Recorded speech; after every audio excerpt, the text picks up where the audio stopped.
अब से रात के 10 बजे तक नेपोटिज्म पर ही बात कर सकती हूँ। इतना नेपोटिज्म मैंने मेरी जिंदगी में देखा है, सहा है। They had become almost like a mafia and I refuse to go down to them. मुझे घोर निंदनीय लगता है, ये बहुत घिनौना लगता है। जो ना ही ऐसा है कि फिल्म इंडस्ट्री मतलब सिर्फ 4-5 लोग हैं। आपको क्या लगता है अक्षय कुमार ने कम संघर्ष किया है? I am not a media made star, I am a people made star.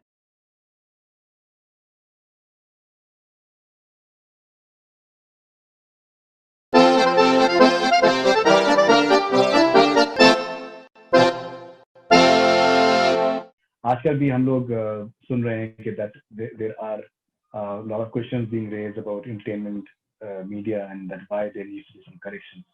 तो क्या आपके ऐसे तजुर्बे थे जो कि आज का तो जनरल मीडिया ही किसी और ट्रिप पर है, उस पर बाद में बात करेंगे। बट तब का फिल्म मीडिया का क्या होता था, जैसे कि आजकल बहुत बहुत बातें होती है इस एक वर्ड की जो सबका फेवरेट बन चुका है, नेपोटिज्म।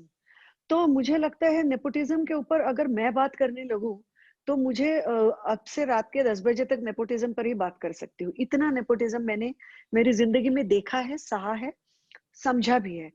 पर पता है क्या होता है, क्योंकि मैं कंप्लीटली मेरी मेरी माँ ने जिंदगी में पाउडर नहीं लगाई होगी, लिपस्टिक नहीं लगाई होगी।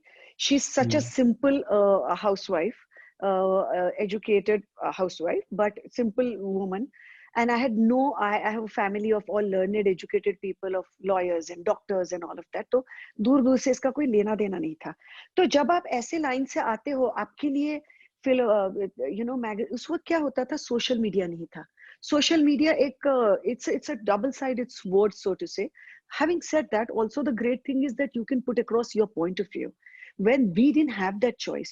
So can you imagine the unabashed power media had at that time? क्या आप सोच सकते हो कि एक आर्टिस्ट को कुछ भी कहना है तो सिर्फ 4 लीडिंग इंग्लिश मैगजीन और कुछ व्हाट यू कॉल इट, कुछ दूसरे दूसरे लैंग्वेज मैगजीन्स, एक हाथ दूसरा, एक हाथ मायापुरी, एक हाथ वो, ऐसे होते थे। तो मीडिया वो था आपके लिए। तो वो क्या कहते थे, they used to believe a lot in bullying, they used to, they had become almost like a mafia, and I refused to go down to them because I always believe that my work will speak for itself. I will not try and go and do this, whatever to people, to these people, try to be over friendly, try to be whatever, जो बहुत होता था। और मैं जिस बरस में 1991 में इंट्रोड्यूस हुई, उस मेरे साथ कुछ 16 लड़कियां इंट्रोड्यूस हुई थी उस बरस में, नई लड़कियां। उसमें से 8 से 10 लड़कियां तो किसी ना किसी की बेटियां या नीस या कुछ ना कुछ थी। एक मैं ही थी जो पता नहीं कहां से आई थी, and in spite of that I did remarkably well in my first film, and I managed to make a certain space in people's hearts for myself at that time only. So that was a remarkable achievement. But what happens is that at that raw and tender young age, it is a lot to take कि भैया ये हो क्या रहा है आपके आजू बाजू में। जो लड़की ने, मैंने 2-3 ओके हिट देने के बावजूद भी, जिसने 11 फ्लॉप्स दिए, उसके बारे में क्यों लिखा जा रहा है, उसके उसके कवर्स क्यों ज्यादा हो रही है, मतलब मैगजीन्स पे। तो धीरे धीरे आपको ये सारी चीजें समझनी पड़ती है, और you have to rise above all of that. However, what happened was when Rangila happened, it changed the statistics of everything. I think Hindi film heroine की जो सिंगल डिजिट में सैलरी होती थी एक फिल्म के लिए, सैलरी मतलब रेन्यूमरेशन, वो डबल डिजिट पे चला गया. From there to everything just went boom. And a couple of other films that year also were brilliant along with Rangila. So उस वजह से एक पूरी तरह से एक माहौल बदल गया, कुछ कुछ चेंज हो गया, और काफी बरसों तक। और मैं आपको एक बात और बताना चाहती हूँ बहुत इंटरेस्टिंग नेपोटिज्म के बारे में। ऐसा नहीं है कि सिर्फ फिल्मी हस्तियां या फिल्मी लोग नेपोटिज्म फैलाते हैं या करते हैं। दरअसल बाहर से आने वाले ये जो सो कॉल मीडिया भी होते हैं, वो भी उसमें उतनी ही जिम्मेदार है। मसलन के तौर पर आज 25 बरस रंगीला को हो गए हैं, और बहुत लोग होशियार है, इसलिए मैं नाम नहीं लेना चाहती, 3 महान हस्तियों का मीडिया के, जो कि कोई एडिटर है, कोई सेल्फ प्रोक्लेम्ड क्रिटिक है, कोई कुछ है। उन्होंने जब रंगीला के बारे में बातें की है या कुछ बोला है, उसमें बहुत ही ब्यूटीफुली एंड कन्वीनियंटली मुझे ही ड्रॉप कर दिया है।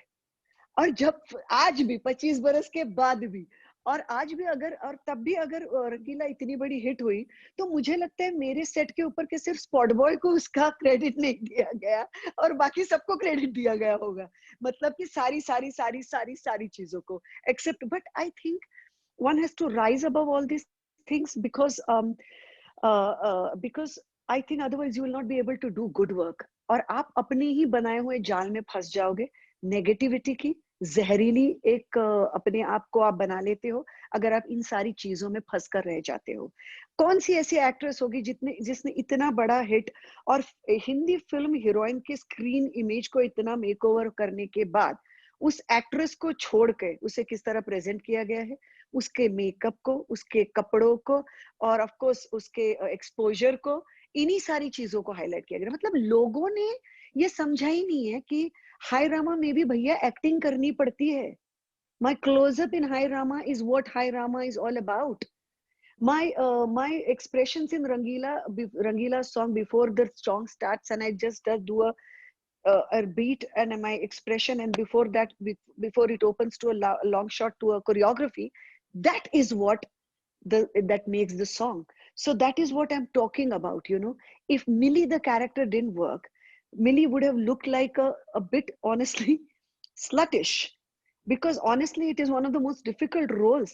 ये एक ऐसी लड़की है जो एक लड़के के बाजू में बैठती है, उस आदमी के बारे में बात करती है और एंड में बोलती है अरे मैं तो उसी से प्यार करती हूँ। Are you understanding? So there is a very thin line that she is trying to maintain throughout. But भैया लोगों को ये एक्टिंग ही नहीं लगी।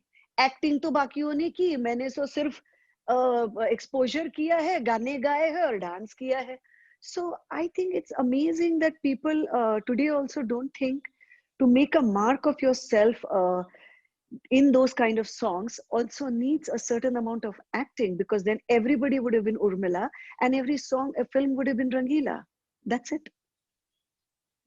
और आज के जमाने में क्या हुआ है, ये बहुत थोड़ा गड़बड़ हो गई है, क्योंकि एक तरह से फिल्म इंडस्ट्री पे बहुत उंगलियां गलत तरह से उठ रही है और बहुत इस वर्ड को भी मिसयूज किया जा रहा है। ऐसा ही नहीं है कि मुझे सिर्फ इस तरह के लोग मिले इस लाइन में, बहुत बेहतरीन अच्छे लोग भी मिले जिन्होंने जो इंडस्ट्री के लोग थे, जिनको जरूरत नहीं थी, जो बड़े बड़े नाम थे, जिन्होंने मेरी दिल खोलकर तारीफें भी की है। तो मुझे लगता है जिंदगी में इंसान को तय करना चाहिए कि मुझे मेरी जिंदगी का सफर कैसे बनाना है। मैंने मेरे जिंदगी के सफर में अच्छी चीजें लेके अच्छे काम करने पे तवज्जो ज्यादा दी, ना कि मैं बड़ी बनूं कि उसके बाद में मैं लोगों को सबक सिखाती बैठूं और मैं लोगों को नीचे खींचूं, और मेरे जो आपके साथ पर्सनल प्रॉब्लम्स हुए हैं उसकी वजह से मैं बड़े पैमाने पे पूरे इंडस्ट्री को नीचा दिखाऊं और नाम लगाऊं और लांछन लाऊं इंडस्ट्री पे। तो वो सारी अभी अलग अलग चीजें बन गई है। जैसे अभी आजकल जो एक माहौल है उर्मिला जी, काफी सारी फिल्म इंडस्ट्री के ऊपर इल्जामात लगाए जा रहे हैं और कहा जा रहा है कि अच्छी जगह नहीं है, और बहुत सी और भी चीजें सामने आ रही हैं। आपने बहुत खुले तौर पे आपने अपने सारे तजुर्बे आपने शेयर किए कि किस तरीके के आपके तजुर्बे रहे, और आपने ये भी कहा कि आपके अच्छे एक्सपीरियंस भी बहुत रहे। Someone who has been part of the industry for I think almost like since your childhood, like I think 35-40 years now. कि आप कैसे देखते हैं, क्या आपको तकलीफ होती है जब आप सुनती हैं जिस तरीके की मुझे बातें आजकल मीडिया में आ रही तकलीफ हैं? होती है कहना बहुत ही गलत होगा, क्योंकि बहुत छोटा वर्ड है। मुझे बेइंतहा तकलीफ होती है, मुझे घोर निंदनीय लगता है, ये बहुत घिनौना लगता है जो कि जिस तरह का फिल्म इंडस्ट्री का एक तरह का इमेज आज बनाई जा रही है लोगों के सामने, उसे दर्शाया जा रहा है, ये बहुत ही गलत है, बहुत ज्यादा गलत है। क्योंकि सबसे पहले तो ये आजकल अभी कुछ दिनों में तो ज्यादा ही कुछ हुआ है, ये जो पूरा फिल्म इंडस्ट्री और ड्रग्स का नेक्सस बताया जा रहा है, ऐसा बिल्कुल नहीं है। ना ही ऐसा है कि फिल्म इंडस्ट्री मतलब सिर्फ 4-5 लोग हैं। फिल्म इंडस्ट्री कितने ही लोगों से, टेक्नीशियंस से, बहुत ही हार्ड वर्किंग लोगों से बनी हुई एक बहुत ही उम्दा और बहुत बेहतरीन इंडस्ट्री है, जो कि ना ही सिर्फ इस देश में बड़े विश्व भर में एक बहुत बेहतरीन बड़ी इंडस्ट्री के नाम पे जानी जाती है। और ऐसे इंडस्ट्री में काम करने वाले लोग कहाँ कहाँ से छोटे छोटे घरों से बड़े बड़े सपने लेकर आते हैं, जिनमें से एक कभी मैं भी थी। और फिल्म इंडस्ट्री सबको अपने साथ लेके अभी आपको वहां अथक मेहनत करनी पड़ती है, जो अगर आप करें और अगर आपको ऊपर वाला और आपकी तकदीर साथ दे तो आप सही जगह पे पहुंच भी जाते हो। कई ऐसे उदाहरण हैं, शाहरुख खान से लेकर अक्षय कुमार से लेकर दीपिका तक अभी रिसेंटली, कि जो फिल्मी बैकग्राउंड से नहीं है, लेकिन बावजूद उसके उन्होंने अपने संघर्षों के बाद, आपको क्या लगता है अक्षय कुमार ने कम संघर्ष किया है? आपको पता है उसने कितना, आज टाइगर श्रॉफ है।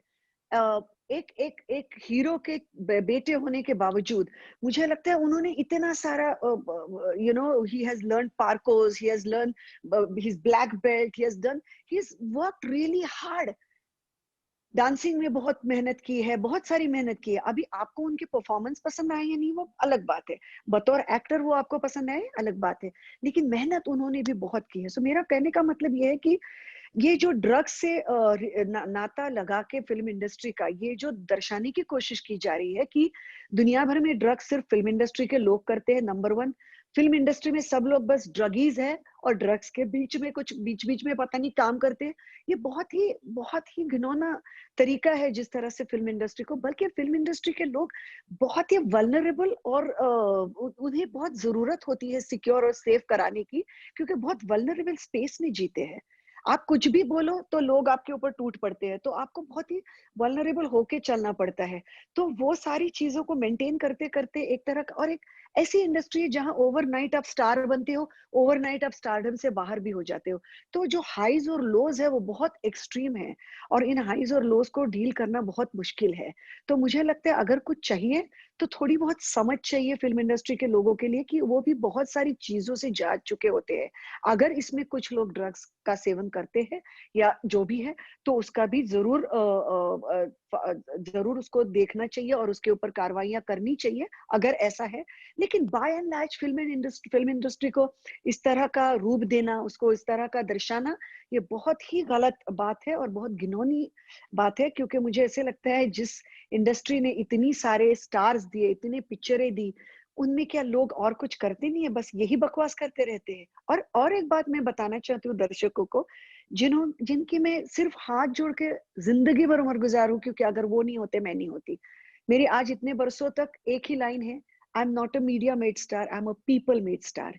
ये लाइन मैंने 92 या 93 में पहली बार बोली थी, और आज भी बोलती हूँ, मरते दम तक बोलती रहूंगी। लेकिन उन्हीं लोगों को उसी प्यार के मेरे दिल की जगह से मैं बताना चाहती हूँ कि जब आप फिल्म इंडस्ट्री पे बोलते हो या किसी एक व्यक्ति पे, कलाकार पे, एक फिल्म उससे ज्यादा बहुत कुछ होती है फरीदुन। उसमें बहुत सारे लोगों की मेहनत, बहुत सारे लोगों के सपने, बहुत सारे लोगों की बहुत सारी चीजें जुड़ी हुई होती है। So you are bringing all of that down and you are making it, you just, आप उसे सबको खत्म कर रहे हो। ये अच्छी, it's not in good taste. It just shows a very negative poisonous and not a good sign, you know, and that's not a right way to project the industry that is one of the biggest and finest one in the country.